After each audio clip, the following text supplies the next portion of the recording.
At Christmas dinner, my dad declared, "Your sister never accepted a penny from anyone. She's entirely self-made." The table applauded. I sipped my wine and said, "Great. Then she won't miss the $10,500 I've been quietly paying toward her business loan." Her fork clattered onto the plate. And 5 minutes later, every family has their golden child. Ours was Emily. She always knew how to dress the part, say the right thing, cry on cue. I used to think she was just lucky, but over time I realized she was also ruthless. Manipulative in a way only parents too proud or too blind would never admit. Christmas dinner was always unbearable. But this year it reached a new level of absurdity. The table was full, ham glazed like a magazine cover, potatoes whipped to death, wine flowing like we were celebrating something real. I brought a bottle myself, not because I was feeling festive, but because I knew I needed it. My dad stood up halfway through the meal with his usual smugness. The kind he wore whenever he was about to say something that made him feel important. Fork in one hand, glass in the other. He cleared his throat like some grand announcer. "Let's raise a glass to Emily," he said. "She's never taken a penny from anyone. Pure self-made." The table erupted in applause like a damn sitcom.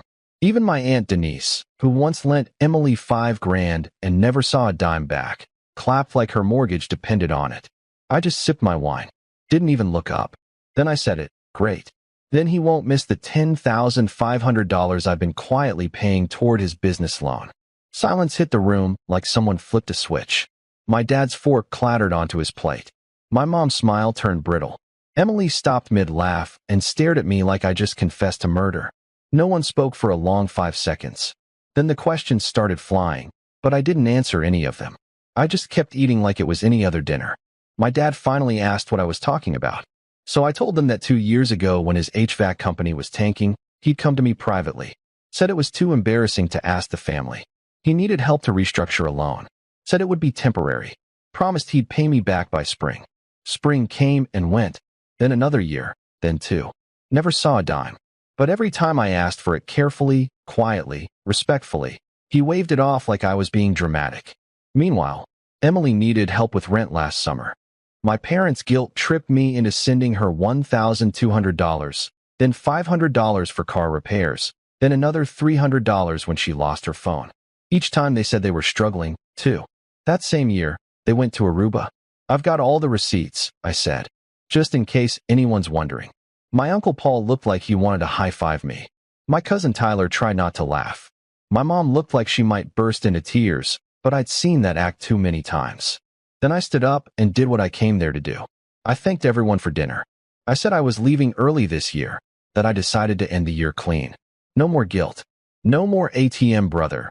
No more secret payoffs to keep the peace, and that I wouldn't be coming to next year's Christmas. My dad told me I was being dramatic. My mom called me ungrateful. Emily, well, she lost it. Full-on meltdown, screaming about how I was trying to ruin her image. I walked out before dessert. In the driveway, I lit a cigarette I hadn't touched in months. I watched the frost climb up the windshield of my car. And for the first time in years, I felt free. But I should have known it wouldn't end there. They weren't just going to let me go.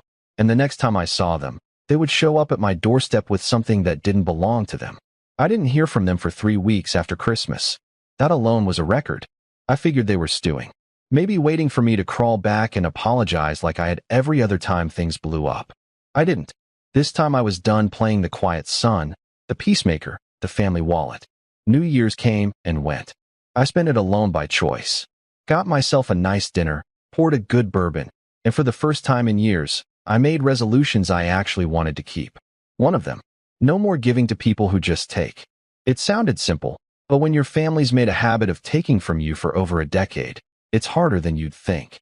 On the second Saturday of January, around noon, I heard a knock at my door. I live in a quiet neighborhood just outside Denver. Nobody ever knocks here without texting first. I looked through the peephole and saw them, my parents and Emily, standing like they were posing for a dysfunctional Christmas card. My mom held a plastic bag like she'd brought cookies. My dad wore that fake calm he always used before he said something awful. Emily had her sunglasses on even though it was cloudy. I opened the door, but didn't say anything. My mom handed me the bag. Chocolate chip store-bought. "We need to talk."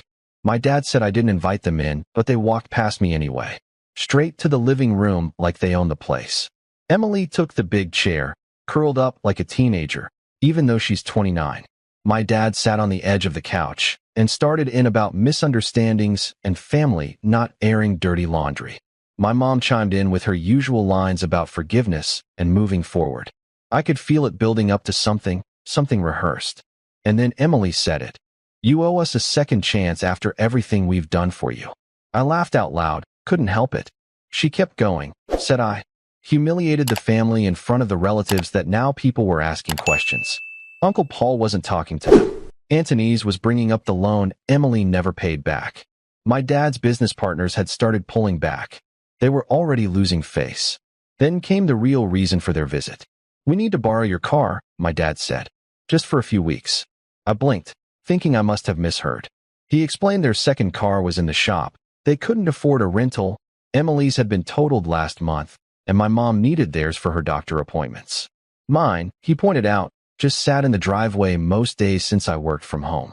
He called it a win-win. I told them no, flat out. I said it was mine.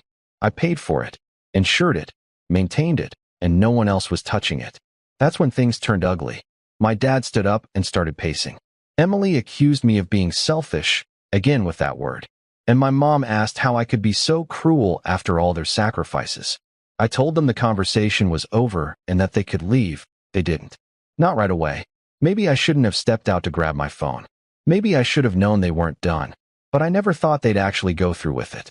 By the time I came back, the living room was empty. So was the driveway.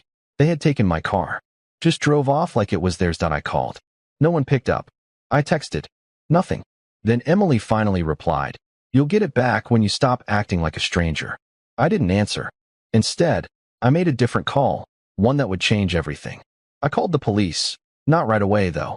At first, I just sat there in the empty driveway, half expecting the engine to roll back up the street. My Civic wasn't fancy, but it was mine. Watching it vanish like that brought back every time they'd taken something from me and called it help. Hours passed. I texted again, still nothing. Called my mom, straight to voicemail. Tried my dad, same. Emily had blocked me. That night, I reported the car stolen. I half expected the officer on the line to laugh when I explained who took it, but he didn't. He asked for the make, model, and plate, logged the report, and said an officer would follow up. The next morning, one came to the house. He listened, asked a few questions, and said something that stuck. "If they don't return it willingly, it becomes criminal. Family or not." I nodded. I'd already made up my mind. I wasn't letting this slide. Not again. 2 days later, the officer called back. My car had been found, not at my parents' house, not at Emily's, but parked outside a strip mall salon 20 minutes away. Emily had been using it to get to some part-time job. My name was still on the registration. The officer said I could either pick it up or press charges. I asked what would happen if I did. He explained it would likely be a misdemeanor, maybe a few days in jail, depending on how they responded. I told him to move forward. The next day, they arrested my dad. Emily wasn't there. My mom was, though. She screamed, called me every name she could think of while the neighbors watched. My dad didn't say a word. He was booked, spent a night in jail, and the judge sentenced him to a week in county. 7 days, just enough to make a point. When he got out, he didn't show up himself. He sent Emily. She came to my door early the next morning, eyes red, hoodie pulled tight, already shouting before I even opened the screen. "You humiliated him. He's our father. You had him locked up like some criminal." I barely responded. Just looked at her. For once, she didn't seem so sure of herself. "You think this changes anything?" she said before storming off. But it did change something. Word spread. My Uncle Paul called to check in, said he'd been quietly rooting for me all along. My cousin Tyler just texted a single thumbs-up emoji. Even Anthony sent me a message. About time someone stood up to them. I thought maybe, just maybe, it was finally over. But I underestimated how much my parents craved control. Because the next time they came, they didn't just bring guilt. They brought paperwork. 4 days after my dad got out of jail, they showed up again. No call, no warning. Just the sound of tires crunching on my driveway at 9 a.m. I looked out the window and saw them both. My dad holding a thick folder, my mom in sunglasses like she was headed to a funeral. I didn't open the door. Instead, I stepped outside, still half in pajamas, coffee in hand. "We need to settle this," my dad said. "Enough damage has been done." He opened the folder and pulled out a typed agreement. Looked like something printed at a library, probably by Emily.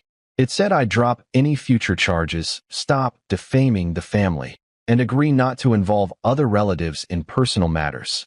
At the bottom was even a clause that I'd apologize publicly at the next family gathering. I asked what I'd get in return. The car, he said. We'll return it. Except they didn't have it. I pointed at the old Ford in the driveway. Where is it? My mom glanced at him. He looked down. We sold it, he admitted. I blinked, thinking I'd misheard. You what? He explained, like it was perfectly reasonable, that they needed a bigger vehicle for my mom's needs. And since my Civic was just sitting there and used, they figured it was fair game. They'd traded it in as a down payment on a used SUV in Emily's name. Then the cherry on top. He pulled out a check. The amount written was so far below the car's actual value, I couldn't even get angry at first. I just stared at it. Take it, he said. Be smart for once. I handed it back. Told him he'd just added grand theft auto and fraud to the list, and this time I'd be calling my lawyer. That's when my mom lost it. She accused me of betraying my own blood, destroying everything they'd built, and warned I'd regret it when the inheritance came around. Then she dropped what they clearly thought was their nuclear option. You know there's a clause in your grandfather's will about family unity. You keep this up, and none of us will get a dime. I just stood there. Let them say their piece. Watched them leave, still smug, convinced they'd played some brilliant card. But they didn't know what I knew. See, a few years earlier, Grandpa had asked me to help set up his online banking. I'd spent a couple weekends at his place going through accounts and organizing files. One of those files was a scanned draft of his will, and I remembered something that didn't quite match the version everyone always quoted. So I made calls. First to Aunt Tice, who'd always suspected something was off. Then to Uncle Paul, who confirmed he'd seen a different version of the will at Grandpa's house before he passed. And finally to Cousin Tyler, who worked at a firm handling estate cases. He didn't have direct access to Grandpa's file, but he knew who did. The lawyer Grandpa had used for decades, still alive and still practicing. Within a day, I had my answer. The so-called family unity clause wasn't what they thought. It didn't mean the entire family lost inheritance if there was conflict. It meant specific individuals would forfeit their share if they were found guilty of financially exploiting another family member. And yes, it named names. Grandpa had added amendments just 2 years before he died. Guess who made the list? Emily and my dad. The lawyer confirmed the will was valid and unchangeable. They had no idea, but they were about to find out. I waited a week before saying anything. I wanted it to land calm. No yelling, just truth. So I invited a few relatives.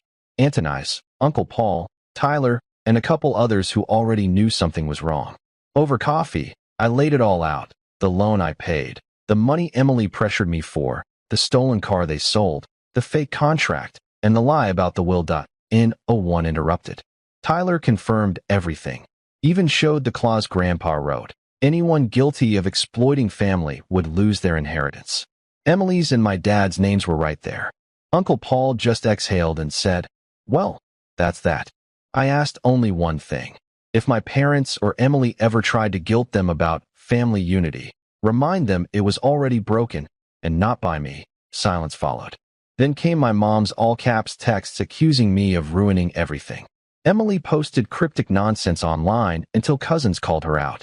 My dad left a strained voicemail saying he thought I was bluffing and begged me to be a man and take the high road. I didn't answer. The final blow came from the lawyer. 3 weeks later, the estate officially cut my dad and Emily out. Over 6 figures each gone. They tried calling, showing up, even left letters. I ignored them. For once, I had peace. 2 months passed. I moved to a new place, quiet, 2nd floor, fresh start. I was finally breathing again. Then one Thursday morning, I stepped outside, and my car was gone. At first I thought I misplaced it, but no. City hadn't towed it, insurance hadn't repossessed it. Then I checked the neighbor's security camera.